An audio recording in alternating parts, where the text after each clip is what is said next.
Buenos días a todos los presentes, mi nombre es Luis Peña y junto a mi compañera Fernanda Marín hablaremos sobre qué son los sensores o medidores de pH, cómo funcionan, de qué se componen y cómo se utilizan.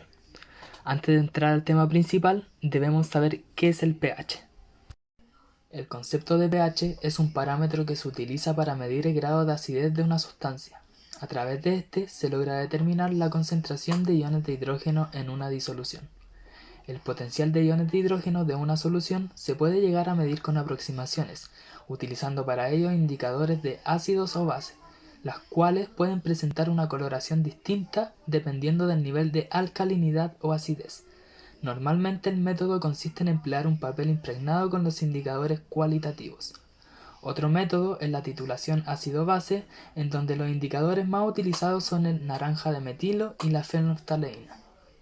La escala de pH se encuentra compuesta por 14 unidades numeradas desde el 0 hasta el 14, siendo 0 el punto máximo de acidez y el 14 la base máxima. El 7 representa el punto medio de la tabla y es neutro, lo que quiere decir que las soluciones con un valor por debajo del 7 son ácidas y las que están por encima son básicas. Dicha escala es logarítmica, lo cual indica que en cada punto los niveles son 10 veces mayores que en el anterior. ¿Qué son los sensores de pH, o mejor conocidos como pHímetros? Esta última definición es una palabra compuesta por otras dos. La sigla pH tiene un significado conocido como potencial de hidrógeno y este se encuentra dentro de todos los líquidos y sirve como una medida para conocer si el líquido se clasifica como ácido o alcalino. Mientras que la palabra metro hace referencia a tomar medidas, es decir, a cuantificar, calificar o analizar alguna sustancia u objeto. Por lo tanto, podemos decir que el pHímetro es un aparato cuya función es la de medir a través de unas pequeñas placas de vidrio el nivel de pH de los líquidos y tener con exactitud un análisis sobre estos fluidos. ¿Y quién creó el pHímetro? En el año 1934, el científico Arnold Beckman creó el primer pHímetro, cuya motivación inicial para la creación de este fue su amigo Glenn Joseph, quien le expresó su dificultad para medir con exactitud la acidez del jugo de limón. Para ese entonces ya existían formas de medir el pH, pero ninguna de manera exacta. Como se mencionó previamente, el pH es un parámetro utilizado para medir la acidez o alcalinidad de una solución que se encuentra en fase acuosa mediante el análisis de las concentraciones de iones de hidrógeno en la solución. Luego, el valor de pH es calculado mediante la siguiente ecuación, en donde el pH es igual al menos logaritmo de la concentración de los iones de hidrógeno. De manera que el potenciómetro se emplea en la medición de pH de una sustancia en solución. Cuando se conecta el potenciómetro a los dos electrodos inmersos en una solución que se desea analizar, este detecta la diferencia de potencial entre el electrodo de trabajo y el de referencia, amplificando esta señal y convirtiéndola en un valor de pH utilizando la ecuación antes descrita. En otras palabras, el pHímetro mide el voltaje producido por una solución cuya acidez es de interés, la compara con el voltaje de una solución ya conocida, la cual es de referencia, y usa la diferencia de voltaje que hay entre ellos y deduce la diferencia en pH. Un pHímetro se separa en dos partes fundamentales, el medidor y la celda. El medidor tiene la única tarea de interpretar la diferencia de voltaje entregada por la celda y arrojar el valor de pH correspondiente a la disolución testeada. Por otro lado, la celda es un componente mucho más complejo. Cuenta con dos electrodos, uno que interactúa con la solución de interés y otro de referencia. Estos crean un circuito eléctrico, donde se genera la diferencia de potencial necesaria para que el medidor traduzca la señal a una unidad de pH. Tipos de celda. Existen dos y ambas tienen los mismos tres componentes principales: un electrodo de referencia, un electrodo de pH y un sensor de temperatura, con la diferencia que en el primer caso estos tres componentes se separan en tres sondas distintas, mientras que en el segundo caso los tres componentes están unidos en la misma sonda.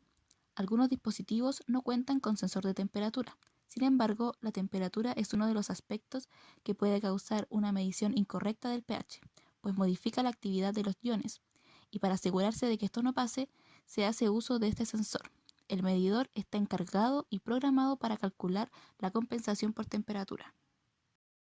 La celda más comúnmente usada en la actualidad es la celda compuesta, ya que esta es mucho más simple y conveniente para manipular y transportar.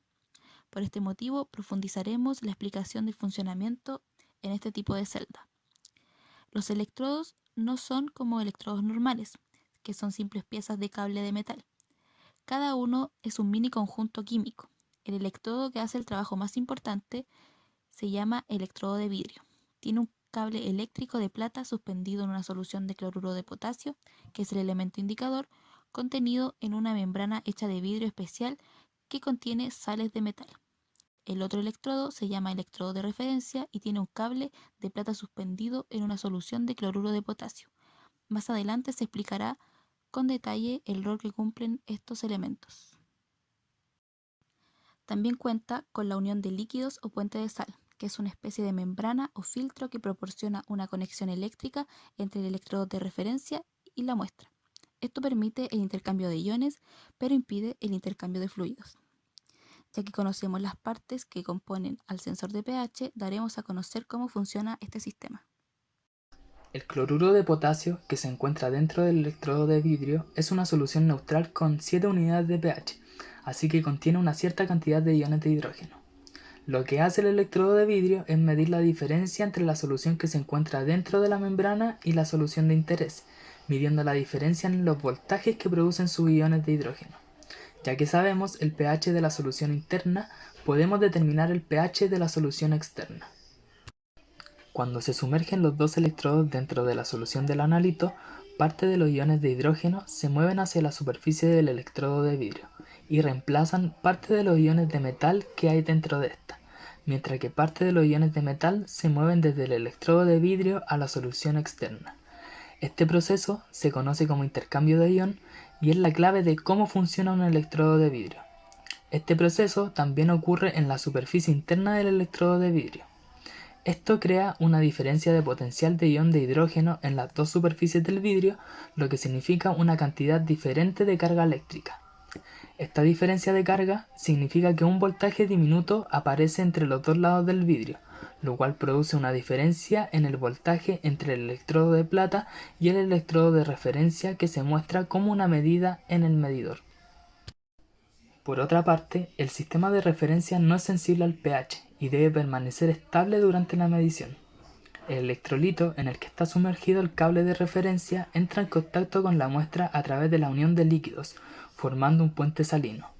Este permite cerrar un circuito que está conformado por el medidor, cable de sistema sensible, electrolito, que es la solución de cloruro de potasio, la membrana sensible al pH, la muestra y el cable de referencia. El voltaje variará de una solución a otra dependiendo de la concentración de hidrógeno que ésta tenga. ¿Y cómo se usa este aparato? En primer lugar, se debe encender el dispositivo y esperar a que se tempere. Este tiempo depende de cada modelo. Luego, se debe retirar el electrodo de la solución de almacenamiento y enjuagarlo con agua destilada. Secar con papel antipelusas asegurándose de no frotar la membrana externa, ya que es muy sensible.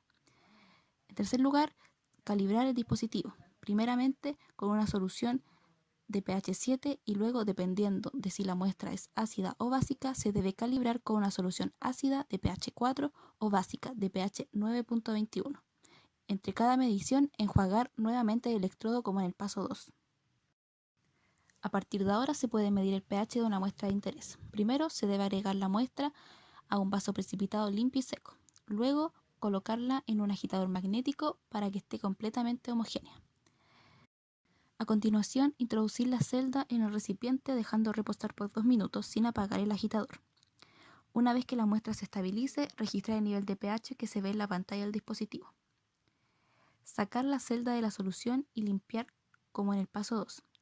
Finalmente, volver a almacenar según las instrucciones del fabricante. Como conclusión, sabemos que antes de la creación del pHímetro, las industrias tenían inconvenientes en medir los niveles de acidez en sus productos.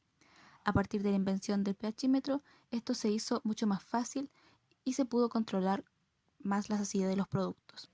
Un área de interés para esta asignatura es el tratamiento de aguas residuales, en donde es necesario controlar los niveles de pH a fin de garantizar unas condiciones óptimas para conseguir las reacciones químicas y microbianas oportunas y que el proceso funcione de manera eficiente. Los sensores de pH también son uno de los instrumentos más utilizados en la industria médica y de alimentos. Así, la medición del pH se ha convertido en una necesidad para muchas empresas que buscan ofrecer servicios de calidad. Y para finalizar la presentación, aquí están las referencias que utilizamos para realizar el video por si alguien quiere profundizar más en el tema.